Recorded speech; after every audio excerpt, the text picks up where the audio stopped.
ఈ వీడియోలో కనిపిస్తున్న ఆవు అమ్మకానికి ఉంది. ఒకసారి చూసుకోవచ్చు ఆవుని మీరు క్లియర్గా. దీని ధర వచ్చేసి ఎంత అంటున్నారు రేట్ అన్న మీరు? 60. దీని ధర వచ్చేసి 60,000 అంటుండు అన్న. రైతు 60,000 అంటుండు. తగ్గుతుందా రేట్ ఏమన్నా? రేట్ తగ్గదా?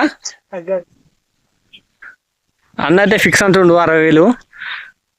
ఇది 3వ ఈత అని చెప్తుండు రైతు. చూసుకోవచ్చు ఆవు కండిషన్, ఆవు కూడా హుషారుందా లేదా చూసుకోవచ్చు క్లియర్గా మీరు.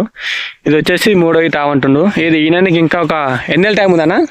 ఇంకా 3 నెలలు. ఇంకా 3 నెలల టైం అని చెప్తుండు. ఇంకా 3 నెలలు అయితే ఏంటి అని చెప్తున్నా. చూసుకోవచ్చు ఒకసారి ఆవును క్లియర్గా. పాలు ఏమి ఇస్తాను ఏంటి అది పాలు? 8 ఇస్తుంది. 8 లీటర్లు. 8 ఇస్తా పూటకు? పూటకు వచ్చేసి 8 లీటర్ పాలు అని చెప్తున్నా అన్న రైతు. చూసుకోవచ్చు ఆవు కండిషన్ ఎట్లుంది ఒకసారి. ప్రాబ్లమ్స్ ఏం లేవు కదా? ఏం లేవు. ఇంటిది ఇంటి ఆవా ఇది? ఇది ఇంటి ఆవా అండి. ఇది చూసుకోవచ్చు క్లియర్గా.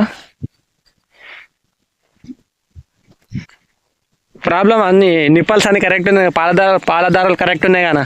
అన్ని మంచిగా ఉన్నాయి. ఏం ప్రాబ్లం లేదు ఆవుకైతే. చూసుకోవచ్చు ఆవు ఎట్లుందో ఒకసారి క్లియర్గా మీరు. రేట్ తగ్గదా అన్న? రేటు ఫిక్సా? ఫిక్స్ అది. ఫిక్స్ రేట్ అన్న? ఫిక్స్ రేట్ అన్న అయితే రేట్ ఫిక్స్ అంటుండు. ఇది అడ్రస్ వచ్చేసి తెలంగాణ రాష్ట్రం, రంగారెడ్డి జిల్లా, కందుకూరు మండలం, నేద్నూరు విలేజ్ అండి. ఎవరికైనా ఆవు కావాలనుకుంటే ఇక్కడ స్క్రీన్ పై నెంబర్ కాల్ చేయొచ్చు. అన్న పేరు ఏం పేరు అన్న? నీ పేరేనా? హరీష్. అన్న పేరు హరీష్. ఈ అన్న పేరు నెంబర్ స్క్రీన్ పైన ఇస్తున్నా. ఎవరికి ఇంట్రెస్ట్ ఉంటే ఆవు కావాలనుకుంటే ఇక్కడ స్క్రీన్ ఈయన నెంబర్కి కాల్ చేయొచ్చు.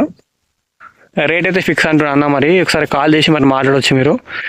రేట్ అయితే ఈ వీడియోలో ఫిక్స్ అంటుండు. ఫోన్ చేస్తే మరి ఏమంటాడో మాట్లాడితే. అడ్రస్ ఇంకోసారి చెప్తున్నా. తెలంగాణ రాష్ట్రం, రంగారెడ్డి జిల్లా, కందుకూరు మండలం, నేద్నూరు విలేజ్ అండి. ఎట్లా వాన గంటకు తట్టుకుంటుంది ఆవిది? ఇంటి మొత్తం ఎట్లా పడితే అట్లా కట్టేసాం. టైంకి మేత అన్ని తక్కుతుంది. ఇంటి ఆవు నుంచి పెంచింది. ఎండకు వానకు తట్టుకుంటా అన్న? తక్కుతుంది. గ్యారంటీ ఇస్తా. గ్యారంటీ అన్న? చూసుకోవచ్చండి అన్న అయితే